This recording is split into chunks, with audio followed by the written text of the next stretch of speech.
Sir sir ఒక్కసారి hit పడిన తర్వాత దాని రేంజ్ మారిపోద్ది, మీ మార్కెట్ మారిపోతుంది, అన్ని పారామీటర్స్ మొత్తం మారిపోతాయి. ఆల్రెడీ దిల్ రూపా వచ్చేసి 80% షూట్ అయిపోయినట్టుంది.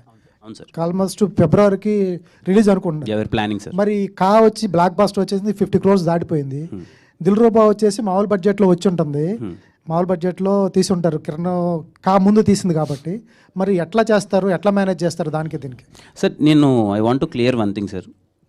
ఇప్పుడు ఈ సినిమా ఏదో 50 పైన కొట్టేసిందని చెప్పి నెక్స్ట్ సినిమా అన్ని పెద్ద బడ్జెట్లో చేయాలనే జోన్లో నేను లేను సార్. నెక్స్ట్ 3 years నా ప్లాన్ ఎలా ఉంది అని అంటే I want to do all kind of film sir. అది బడ్జెట్ 5 కోట్లు అయ్యుండొచ్చు, 50 కోట్లు అయ్యుండొచ్చు, చిన్నదా పెద్దదా కాదు సార్. నాకు ఆ కంటెంట్ నచ్చి నేను చేస్తే బాగుంటుందని నాకు అనిపిస్తే చేస్తాను సార్. అసలు బడ్జెట్ అనేది పారామీటర్గా పెట్టుకోను సార్. ఆ కంటెంట్ ఎంత బాగా నచ్చితే దానికి ఎంత అయితే అంత ప్రొడ్యూసర్స్ పెడతారు. I'm ready to do. నాకు కంటెంట్ నచ్చాలంతే.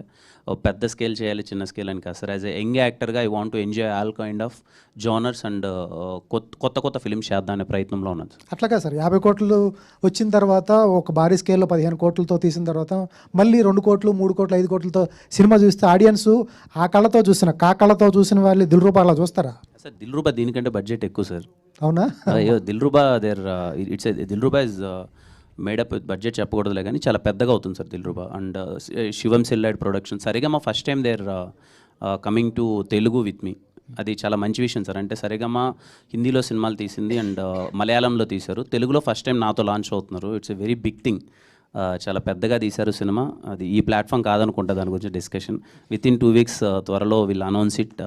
బాగుంటుంది సార్. అది చాలా it's not made up with a small budget, it's a good budget sir.